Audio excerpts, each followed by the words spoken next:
Bom, o fundo de pensão da Petrobras teve um rombo bilionário por causa dos casos de corrupção na empresa. Um advogado aqui no estado conseguiu na justiça uma vitória importante que pode beneficiar milhares de pessoas. Quem tem os detalhes pra gente é o Rodrigo Schroeder. É isso mesmo, Adriana, Fabiano. Em todo o país, pelo menos 500 mil de trabalhadores tiveram prejuízos com os fundos de pensão e corre o risco de ter a aposentadoria ameaçada. Para explicar esse assunto para a gente, aqui comigo, o advogado trabalhista Domingos Salles de Araújo.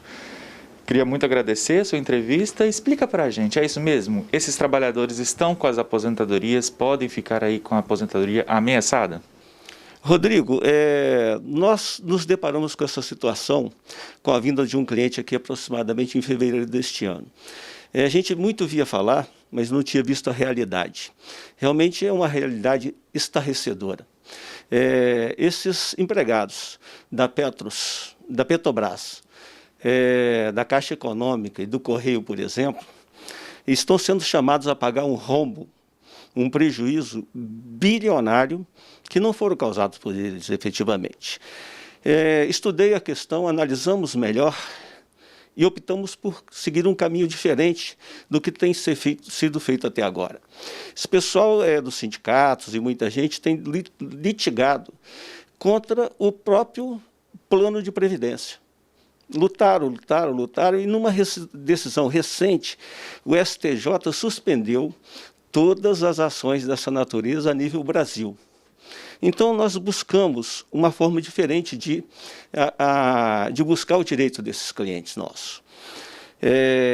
Optamos por fazer uma ação não contra o plano de previdência, mas contra o próprio empregador, porque estava nítido nas situações que a gente via que a origem desse déficit foi o quê? Má gestão, uma gestão fraudulenta dos diretores, na verdade, do empregador, que no caso aqui é a Petrobras, dentro do fundo de pensão. E que, só para vocês terem uma ideia, o fundo de pensão, nós constatamos, e está no site da própria Petros, que até 2012 era um fundo de pensão sadio. Hoje, na verdade, só a Petros tem um déficit de praticamente 22 bilhões de reais. Este rapaz que desta ação específica que nós estamos falando, estava tendo um comprometimento de 27% da aposentadoria dele com pagamento de prejuízo. E nós tivemos realmente uma decisão que é inédita no país, por meio da qual o juiz da primeira vara do trabalho, Dr. Cássio, determinou que a Petrobras não só restitua a este cidadão todos os valores que lhe foram descontados até o momento, como que a Petrobras também assuma, daqui para frente, aliás, a partir do trânsito julgado da sentença, todos os prejuízos que lhe forem atribuídos. O senhor falou de uma pessoa em específico, mas o escritório aqui tem pelo menos 100 pessoas na mesma situação e no país, eu falei no início da entrevista, né, mais de 500 mil de trabalhadores, né? Sim, esta ação aqui, na verdade, ela é individual. E ela beneficia apenas este autor.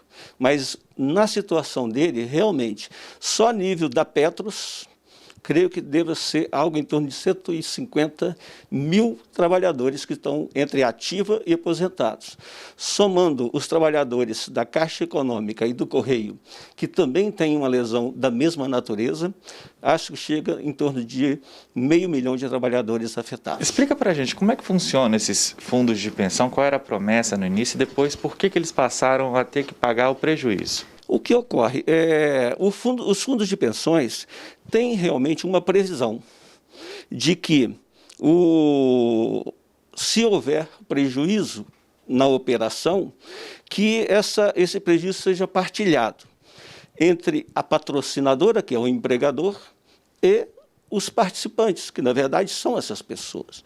Até aí, aceitável que haja uma variação para mais ou para menos, mas não se pode aceitar que essas pessoas estejam sendo chamadas para poder pagar atos de fraudes nitidamente praticada pelos diretores das patrocinadoras que assaltaram, na verdade, os fundos de pensões. Então, como esse prejuízo não é um prejuízo natural, ficou nitidamente provado, principalmente nessa ação que nós manejamos, e nós temos hoje aqui, praticamente, estamos advogando para mais de 100 pessoas no âmbito nacional, porque realmente é uma situação que ocorre a nível nacional, e buscando justamente que essas pessoas possam realmente atribuir aos seus empregadores os reflexos do que os seus diretores fizeram, porque é um princípio básico, que o empregador responde pelos atos dos seus prepostos. E as ações da Lava Jato, especialmente, comprovaram de forma nítida e de forma clara que o prejuízo que esses fundos suportaram de forma bilionárias foram causados por esses atos. Só para você ter uma ideia, Rodrigo, a própria Petrobras publicou esses dias um acordo que ela fez com os investidores americanos, decorrente, ela aceitou, de atos ilícitos praticados pelos seus diretores. Ela pagou, na verdade, aos investidores americanos 3,6 bilhões de reais. Se pagou lá, por que não pagar dos seus empregados, se a origem do déficit é o mesmo?